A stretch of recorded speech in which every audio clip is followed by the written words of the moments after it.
Assalamualaikum warahmatullahi wabarakatuh. Innal hamdalillah nahmaduhu wa nasta'inuhu wa nastaghfiruh wa na'udzu billahi min shururi anfusina wa min sayyiati a'malina may yahdihillahu fala mudilla lahu wa may yudlilhu fala hadiyalah. Asyhadu an la ilaha illallah wa asyhadu anna Muhammadan abduhu wa rasuluh la nabiyya wa la rasula ba'dah, amma ba'd.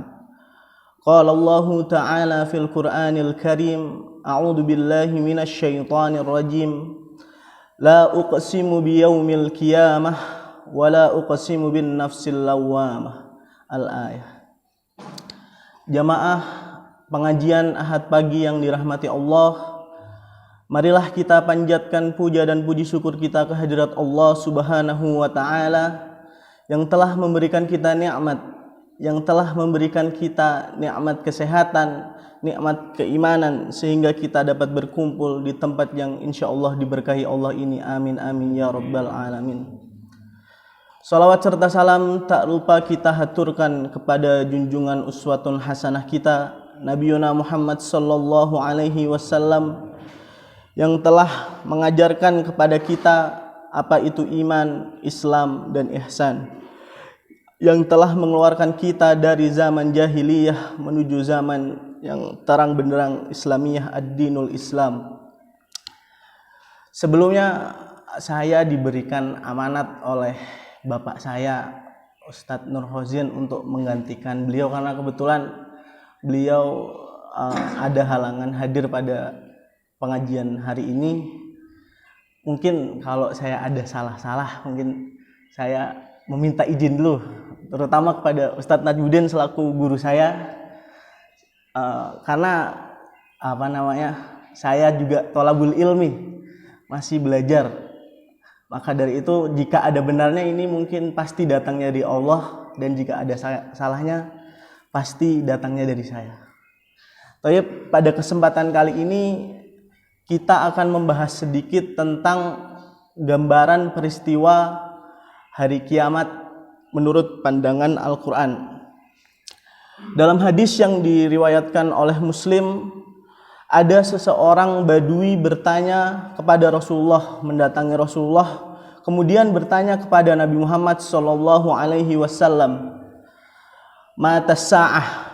Kapan hari kiamat itu akan terjadi?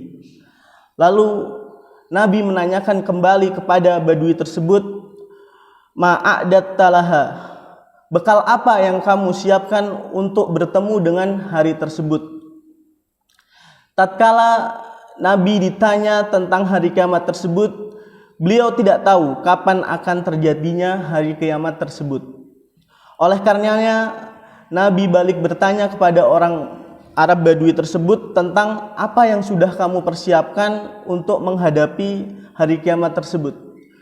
Sebenarnya ini pertanyaan ditujukan kepada kita semua, karena hari kiamat pasti akan terjadi. Karena Allah katakan dalam surat Al-Hajj ayat 7, "Wa innas sa'ata atiyatan la raiba fiha." Dan sungguh hari kiamat itu pasti akan datang, tidak ada keraguan padanya. Dilanjutkan, "Wa annallaha yab'atsu man fil kubur." Dan sungguh Allah akan membangkitkan siapapun yang ada di dalam kubur. Maka di sini pasti hari kiamat itu pasti akan datang. Lalu selanjutnya adalah dalam Al-Quran sendiri, Al-Quran tidak merinci kapan dan bagaimana kiamat itu terjadi. Al-Quran hanya menjelaskan bahwa yang pertama, kiamat telah dekat waktunya. Namun tidak ada yang mengetahuinya kecuali Allah Subhanahu wa taala. Dalam surat An-Najm ayat 57 sampai 58, "Arifatil azifah, laisa laha min dunillahi kashifah." Telah dekat terjadinya hari kiamat. Tidak ada yang akan menyatakan terjadinya hari itu selain Allah Subhanahu wa taala. Di sini jelas dikatakan bahwasanya tidak ada seorang makhluk pun, tidak ada seorang manusia pun yang tahu kapan pastinya datangnya hari kiamat. Hanya Allah lah yang mengetahui kapan datangnya hari kiamat. Dalam surat Al-A'raf ayat 187 Allah berfirman, "Sa'alunaka 'anis sa'ah ayyana mursaha qul innama ilmuha inda rabbi la yuhalliha liwaqtiha illa huwa thaqulat fis samawati wal ard la ta'tikum illa baghtatan yas'alunaka ka'annaka hafiyyun anha qul innama ilmuha indallah walakinna aktsaran nasi la ya'lamun." Mereka menanyakan kepadamu tentang hari akhir. Kapankah terjadinya? Katakanlah, kata Allah, sesungguhnya pengetahuan tentang itu ada pada sisi Tuhanku. Tidak ada seorang pun yang dapat menjelaskan waktu kedatangannya selain Dia. Di sini Allah tekankan bahwasanya hanya Allah lah yang mengetahui kapan pastinya datang hari kiamat. Dan kita tidak bisa menebak-nebak. Namun Allah juga memberikan tanda-tandanya. Namun kalau hari pastinya hanya Allah lah yang tahu kapan terjadinya hari kiamat tersebut. Lalu dilanjutkan, kiamat itu amat berat bagi yang ada di langit dan yang ada di bumi. Kiamat itu tidak akan datang kepadamu melainkan dengan tiba-tiba. Mereka bertanya kepadamu seakan-akan kamu benar-benar mengetahuinya. Katakanlah, sesungguhnya pengetahuan tentang hari kiamat itu adalah di sisi Tuhan. Tetapi kebanyakan manusia tidak mengetahui. Jadi di sini pada hari kiamat hanya Allah lah yang tahu kapan pasti datangnya. Dan itu terjadi berdasarkan izin Allah. Tidak ada makhluk manapun yang tahu kapan pastinya datang hari kiamat tersebut. Yang kedua adalah pada hari itu manusia keluar dari kuburnya dan bagi orang yang durhaka tidak akan ada yang menolongnya. Yakni di sini adalah orang-orang yang tidak melaksanakan perintah Allah dan menjauhi larangan-larangannya. Dalam surat Ghafir ayat 16 Allah berfirman, "Yaumahum barizuna la yakhfa 'alallahi minhum syai'un limanil mulkul yawma lillahil wahidil qahhar." Yaitu hari ketika kamu lari berpaling ke belakang, tidak ada bagimu seorang pun yang menyelamatkan kamu dari azab Allah. Dan siapa yang disesatkan Allah, niscaya tidak ada baginya seorang pun yang akan memberi petunjuk. Yaitu pada hari ketika mereka manusia keluar dari kubur tanpa kemampuan menyembunyikan rahasia dari Allah. Artinya tidak ada yang bisa ditutupi dari pengetahuan Allah. Dan tidak ada sesuatu pun keadaan perbuatan mereka yang tersembunyi di sisi Allah. Lalu Allah berfirman, "Milik siapakah kerajaan pada hari ini?" Kemudian terdengar jawaban, "Milik Allah lah yang Maha Esa lagi Maha mengalahkan." Dalam surat Asy-Syura Allah berfirman, "Istajibu li rabbikum min qabli ayyatiya yaumul la maraddalahu minallahi ma lakum min malja'i yauma idzi wa ma lakum min nakir." Patuhilah seruan Tuhanmu sebelum datang dari Allah suatu hari yang tidak dapat ditolak kedatangannya, yakni hari kiamat. Kamu tidak memperoleh tempat berlindung pada hari itu dan tidak pula dapat mengingkari dosa-dosamu. Pada hari kiamat nanti manusia keluar dari kuburnya dan tidak ada perbuatan mereka yang tersembunyi di sisi Allah. Semuanya diketahui oleh Allah. Kemudian mereka menerima balasan sesuai dengan apa yang mereka kerjakan. Jika mereka melakukan perbuatan baik, maka akan dibalas dengan kebaikan pula, yaitu surganya Allah. Dan jika mereka melanggar aturan-aturan Allah, maka balasannya adalah pasti neraka Jahannam yang disediakan oleh Allah Subhanahu wa taala. Selanjutnya Allah berfirman dalam surat Ad-Dukhan ayat 41, "Yauma la yughni maulan an maulin syai'aw wa lahum yunsarun." Yaitu hari yang seorang karib tidak dapat memberi manfaat kepada karibnya sedikit pun, dan mereka tidak akan mendapati pertolongan dari karib tersebut. Artinya di sini adalah hari itu seorang teman tidak bisa menolong temannya sedikit pun. Sebagian tidak bisa membantu sebagian yang lain, kecuali siapa yang dirahmati oleh Allah dari orang-orang yang beriman. Karena seorang mukmin mungkin diberikan syafaat bagi mukmin lainnya di sisi Allah setelah mendapatkan izin dari Allah Subhanahu wa taala. Sesungguhnya Allah Maha Perkasa dalam pembalasannya terhadap musuh-musuhnya, namun Maha Penyayang kepada orang-orang yang taat dan menjalankan aturan-aturan Allah. Dalam surat An-Nisa ayat 42, Allah berfirman, "Yauma idzi yawaddul ladzina kafaru wa asarru rasul law tusawwa bihimul ardu wa la yaktumunallaha haditha."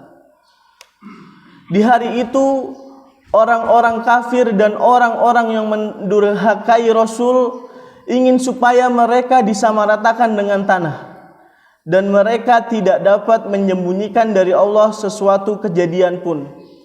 Pada hari itu orang-orang kafir, orang-orang yang mendustakan perintah-perintah Allah, yang mendustakan agama Allah, akan mendapatkan balasan yang mungkin mereka sewaktu di dunia tidak mendengarkan ancaman-ancaman Allah. Selanjutnya adalah peristiwa kiamat dalam hadis.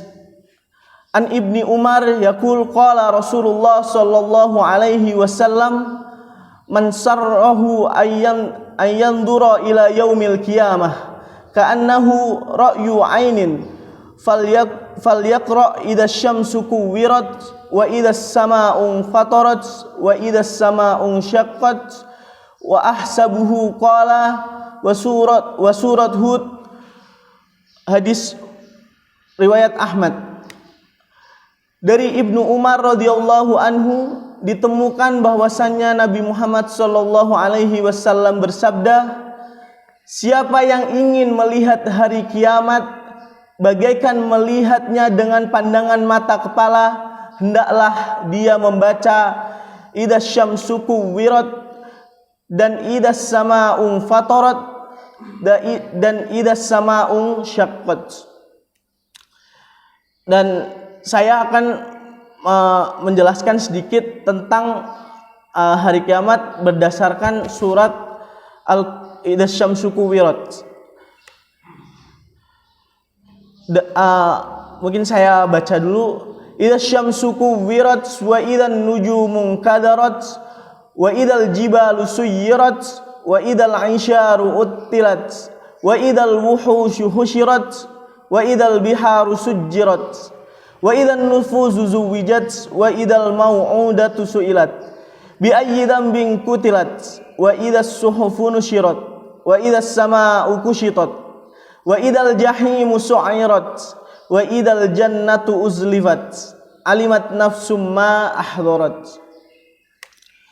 Surat At-Takwir ini menurut Sayyid Qutb setidaknya memiliki dua kandungan utama. Yang pertama adalah At-Takwir bercerita tentang hakikat kiamat. Hal itu tertuang dari ayat 1 sampai dengan ayat 14. Yang kedua adalah hakikat wahyu, kekuasaan Allah yang menurunkan wahyu.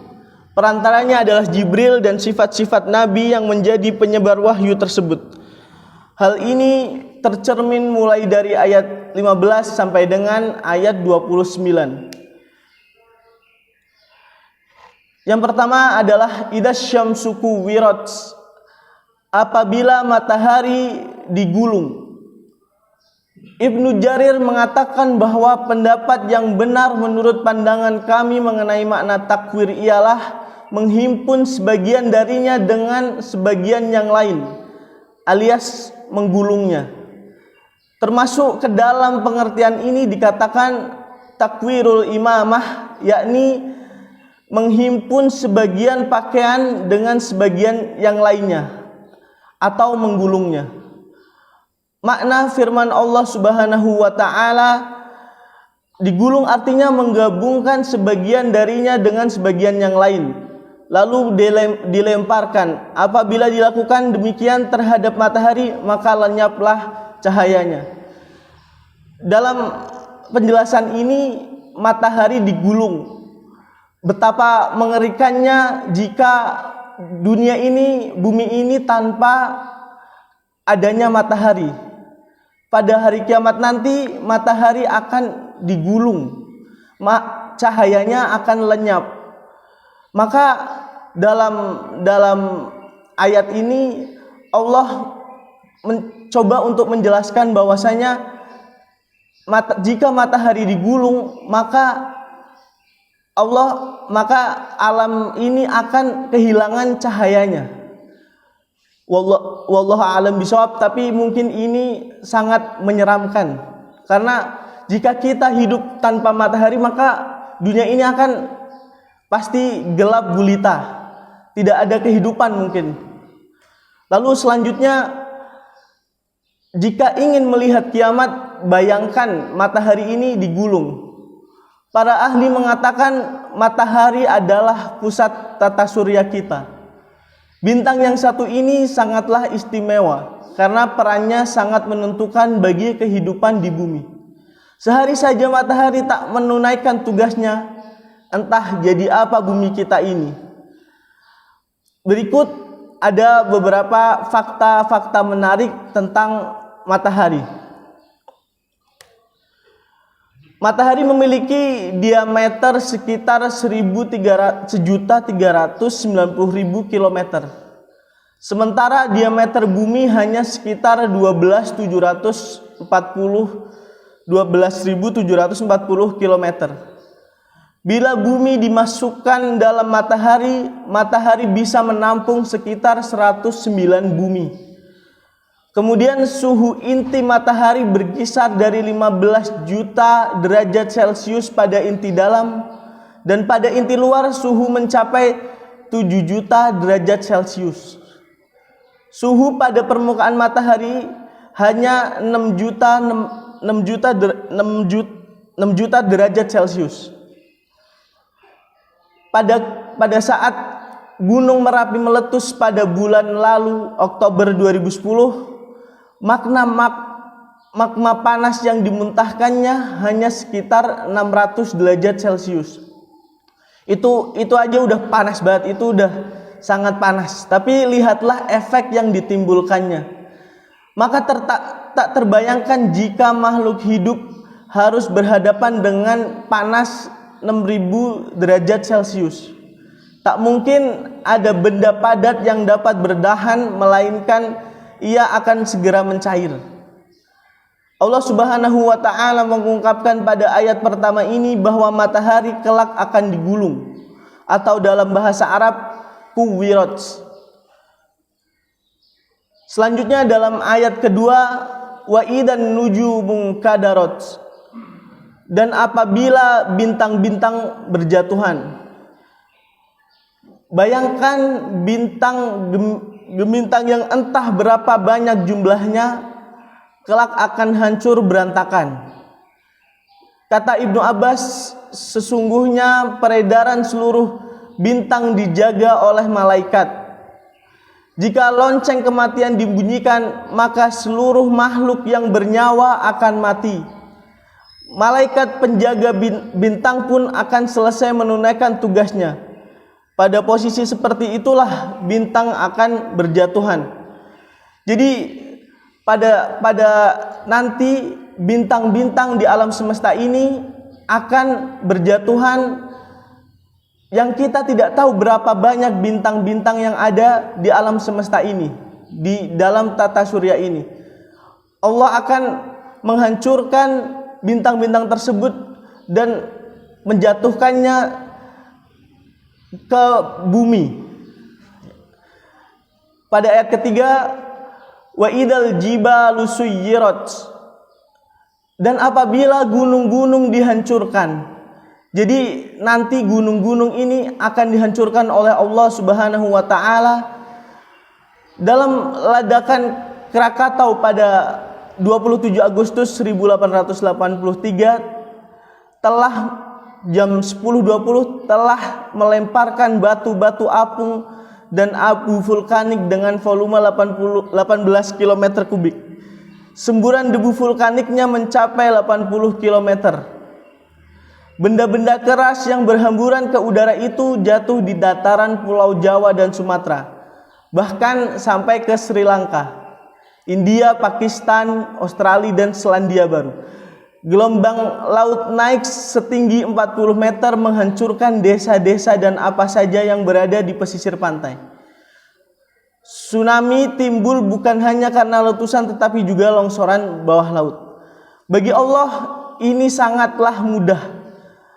Kita hanyalah makhluk yang tidak berdaya ketika terjadinya kiamat nanti.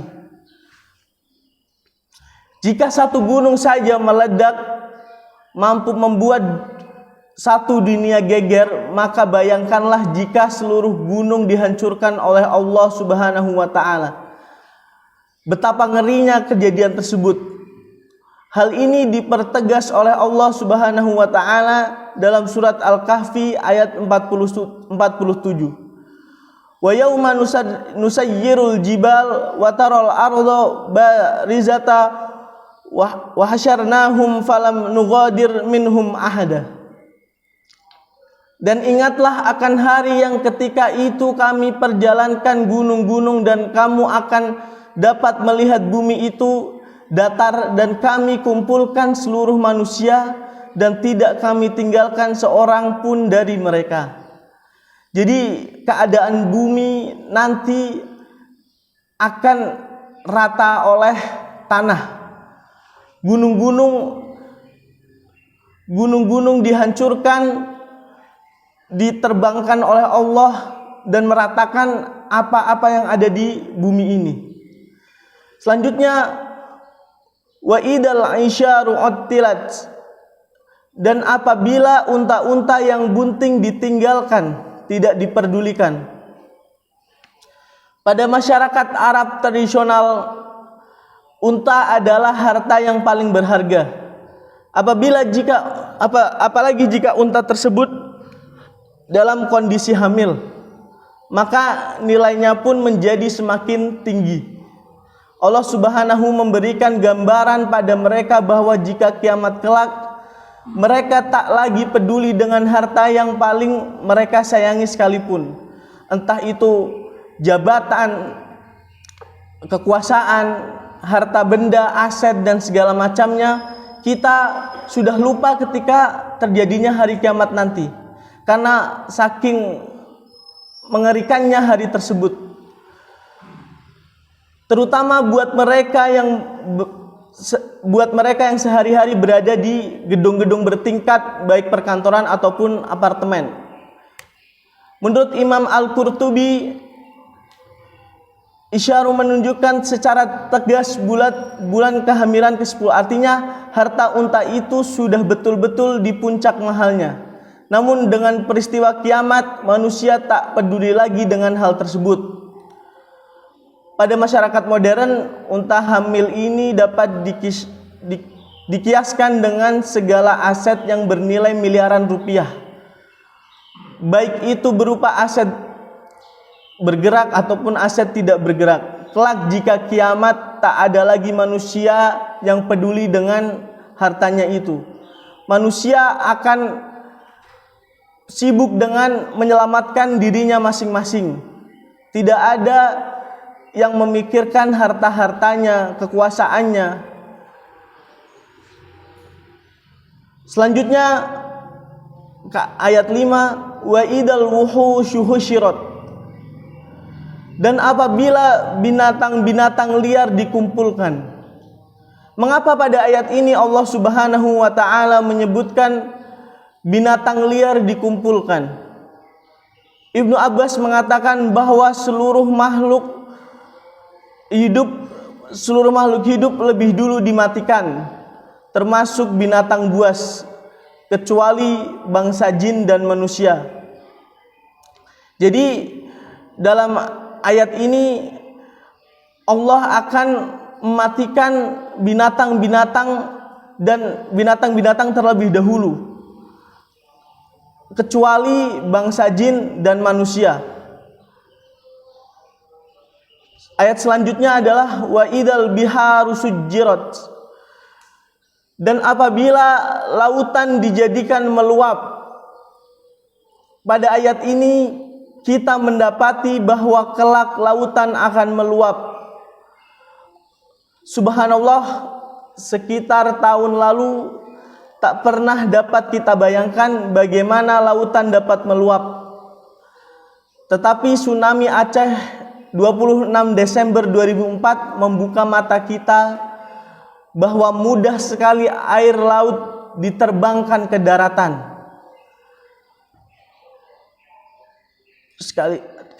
Kata sujjirat menurut Imam Hasan dan Ad-Dahak berarti penuh dan melimpah. Terjadinya tsunami ini menjadi contoh bahwasanya begitu mudahnya Allah untuk membuat lautan dijadikan meluap. Betapa banyak korban jiwa pada saat itu, pada saat tsunami yang terjadi di Aceh. Kita bisa melihat kapal itu hanyut ke daratan yang sekarang menjadi museum, dijadikan museum di Aceh. Betapa dahsyatnya pada hari itu lautan akan meluap, akan mengalami luapan yang sangat besar dan terjadi di seluruh bumi ini. Peristiwa tersebut sesungguhnya dapat dengan mudah dilakukan Allah Subhanahu wa taala apabila Allah telah membuka dinding yang membatasi dua lautan tersebut. Allah Subhanahu wa taala berfirman dalam surah Ar-Rahman ayat 19 sampai 20, marajal bahraini yaltaqiyan bainahuma barzahul la yabghiyan. Dia membiarkan dua lautan mengalir yang keduanya kemudian bertemu antara keduanya. Lautan tersebut ada batas yang tidak dilampaui masing-masingnya. Jelaslah di sini bahwa laut memiliki pembatas. Al-Qushairi mengatakan pembatas yang memisahkan antara air tawar dan air asin itu kelak dicabut hingga banjir meluap di mana-mana. Pada saat itu air laut akan meluap ke daratan dan banjir akan meluap di mana-mana. Kita mengalami banjir di Pekalongan saja sudah bingungnya setengah mati. Bagaimana jika keadaan kiamat ini kita hadapi? Tidak ada yang mampu untuk menyaksikannya mungkin, karena sangat mengerikan. Gambaran ngerinya hari kiamat diantaranya adalah dalam surat Al-Hajj. Allah berfirman, ya ayyuhan nasu taqu rabbakum inna zalzalatas sa'ati syai'un 'adzim. Yauma tarawunaha tadhalu kullu murdi'atin amma arda'at wa tad'u kullu dhati hamlin hamlaha wa taran nas sukara wa hum bisukara walakinna 'adzaballahi syadid. Hai manusia, bertakwalah kepada Tuhanmu. Sesungguhnya kegoncangan hari kiamat itu adalah suatu kejadian yang sangat besar, sangat dahsyat. Ingatlah pada hari ketika kamu melihat kegoncangan itu, semua wanita yang menyusui anaknya dari anak yang disusuinya, dan gugurlah kandungan segala wanita yang hamil, dan kamu lihat manusia dalam keadaan mabuk, padahal sebenarnya mereka tidak mabuk, akan tetapi azab Allah itu sangat keras. Dalam keadaan seperti ini, manusia seperti orang mabuk karena tidak tahu arah dan tujuan ketika terjadinya kiamat. Ibu-ibu yang sedang menyusui anaknya tidak akan kuat ketika terjadinya kiamat, dan Allah sebutkan gugurlah kandungan wanita yang hamil. Saking kagetnya, saking mengerikannya kejadian kiamat ini, wanita-wanita yang hamil akan meninggal, gugur kandungannya. Maka pelajaran yang dapat diambil dari ceramah kali ini adalah hari kiamat bisa kita jadikan sebagai pengingat ketika kita sedang malas untuk beribadah, ketika kita sedang berbuat maksiat, ketika kita sedang ingin bermaksiat kepada Allah. Karena hari kiamat itu pasti akan terjadi. Dalam surat Al-Hujurat tadi Allah sebutkan beberapa kengerian-kengerian yang terjadi pada hari kiamat. Semoga ayat-ayat yang saya sebutkan tadi bisa jadi pengingat bahwasanya hari kiamat itu pasti dan akan terjadi. Mungkin hanya ini yang dapat saya sampaikan. Jika ada benarnya itu datangnya dari Allah, dan jika ada salahnya itu pasti datangnya dari saya. Mari kita tutup dengan doa kafaratul majelis. Subhanakallahu wa bihamdika asyhadu alla ilaha illa anta astaghfiruka wa atubu ilaik. Aqulu qouli hadza wa astaghfirullahal azim. Wassalamu alaikum warahmatullahi wabarakatuh.